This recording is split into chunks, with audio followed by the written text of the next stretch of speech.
आपके जीवन को कौन बदलता है, कर्म या धर्म? दोस्तों, हर इंसान के लिए कर्म और धर्म दोनों ही जरूरी बताए गए हैं, क्योंकि कर्मों से व्यक्ति के अस्तित्व का पता चलता है और धर्म से ये पता चलता है कि वो इंसान अपने ईश्वर के प्रति कितना समर्पित है। ऐसे में कुछ लोगों को ये समझ नहीं आता कि हमारे जीवन को धर्म बदलता है या कर्म। आपके मन में भी ये सवाल कई बार आया होगा, पर क्या आपको इसका जवाब मिला? दरअसल धर्म आपकी जिंदगी में आपको ये बताते हैं कि आपका कौन सा कर्म सही है और कौन सा गलत। इतना ही नहीं, धर्म की मदद से आप ये भी पता कर सकते हैं कि आपके कौन से कर्म का कैसा परिणाम होगा। सरल भाषा में कहें तो धर्म को जानने के बाद ही व्यक्ति अपने सही कर्म का पता लगा सकता है। यानी कि कर्म और धर्म का सही कॉम्बिनेशन ही आपके जीवन में बदलाव लाता है। धर्म वो है जिस पर एक समुदाय के लोग विश्वास करते हैं और उसे मानते हैं। वहीं आप जो भी अच्छे बुरे काम करते हैं वो कर्म की श्रेणी में आते हैं। कर्म और धर्म को और बेहतर समझने के लिए आपको सबसे पहले इनके बीच के अंतर को जानना है। कर्म दो तरह के बताए गए हैं। एक वो जिसमें मनुष्य अपना स्वार्थ यानी कि अपना फायदा देखता है और तब उसे करता है। दूसरा कर्म वो है जो निस्वार्थ भाव से दूसरों की भलाई के लिए किया जाता है और इन दोनों के दो फल होते हैं, एक पाप और दूसरा पुण्य। पाप से मन दुखी होता है और पुण्य से सुख मिलता है। इसलिए धर्म हमेशा आपको पुण्य कर्म की राह पर चलने को कहता है। गीता में श्री कृष्ण कहते हैं, निष्काम कर्म की अपेक्षा सकाम कर्म बहुत छोटे होते हैं। इसलिए मनुष्य को फल की चिंता किए बिना सिर्फ अपने कर्म पर ध्यान देना चाहिए, क्योंकि कर्म किए बिना संसार में कोई नहीं रह सकता और हमारी प्रकृति किसी न किसी बहाने से यहाँ रहने वाले हर प्राणी से काम करवा ही लेती है। आपको बता दें, धर्म शब्द की उत्पत्ति संस्कृत के धर से हुई है, जिसका मतलब होता है धारण करना। धर्म हम मनुष्य के लिए बनाया गया है, ना कि ईश्वर के लिए। और धर्म कभी अकेला नहीं रहता।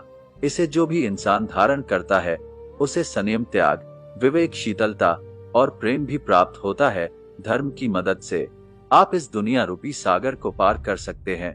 मान्यता है कि धर्म इतना शक्तिशाली होता है कि वो समाज में कलह नहीं पैदा होने देता, क्योंकि वो समाज में एकता बनाकर रखता है।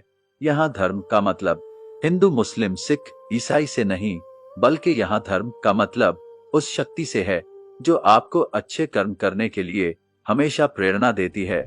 इसलिए हमें धर्म और कर्म दोनों को अच्छे से समझकर फिर कोई निर्णय लेना चाहिए, क्योंकि गलत कर्म व्यक्ति के भविष्य को बर्बाद कर देते हैं। इसीलिए हमारा सबसे पहले और जरूरी कर्म यही है कि हम अपने अंदर की कमियों को ढूंढें और उसे दूर करें। यहाँ कर्म का आपके भाग्य से कोई लेना देना नहीं होता है, क्योंकि हम जैसे कर्म करते हैं वैसा फल हमें मिलता है। आसान भाषा में कहें तो जैसा करेंगे वैसा भरेंगे। और वैसे भी ये तो आप सभी जानते हैं कि आपके कर्म पलट करके आपके पास वापस जरूर आते हैं। वही भगवान श्री कृष्ण भी यही कहते हैं, इंसान का अधिकार सिर्फ उसके कर्मों पर है, न कि उसके फल पर। इसलिए उसे फल के बारे में सोचे बिना अपने कर्मों को करते रहना चाहिए, क्योंकि मनुष्य के सारे कर्मों के साक्षी भगवान खुद होते हैं। इसलिए कहा जाता है कि आप इंसान से छुपकर काम तो कर सकते हैं, लेकिन भगवान से नहीं, क्योंकि वो हर जगह मौजूद हैं। कहते हैं संसार में कुल 84 लाख योनियां हैं, जिसमें से मनुष्य का जन्म हमें केवल एक बार मिलता है और इसी योनि में किए गए कर्मों के आधार पर हमारा अगली योनि तय की जाती है।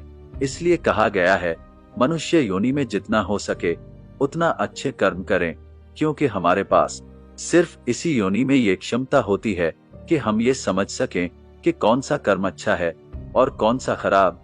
इसलिए ऐसा कोई भी कर्म न करें जिसकी आपको भविष्य में भारी कीमत चुकानी पड़े।